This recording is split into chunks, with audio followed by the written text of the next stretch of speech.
when the FBI's Joint Terrorism Task Force converged on an apartment complex in Sacramento, they knew they had a high-level target.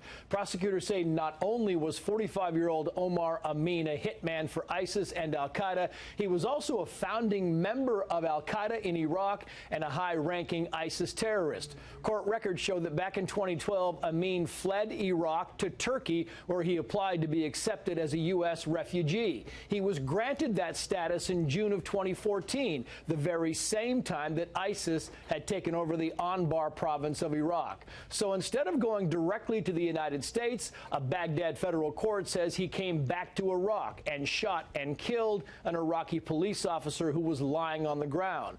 ISIS later boasted about the killing on social media.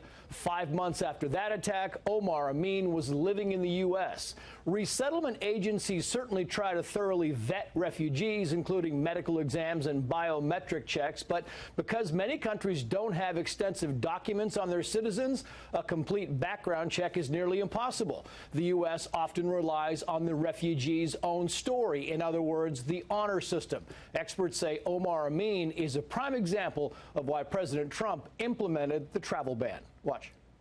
That refugee application was replete with lies and misrepresentations as to his background, character, and past actions with respect to terrorism in the Middle East.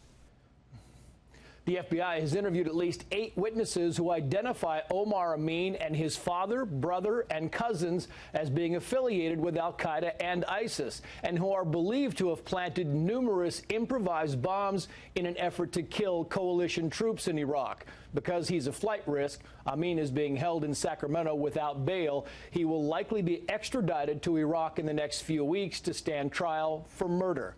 He could face the death penalty. Sandra. Trace Gallagher, thank you.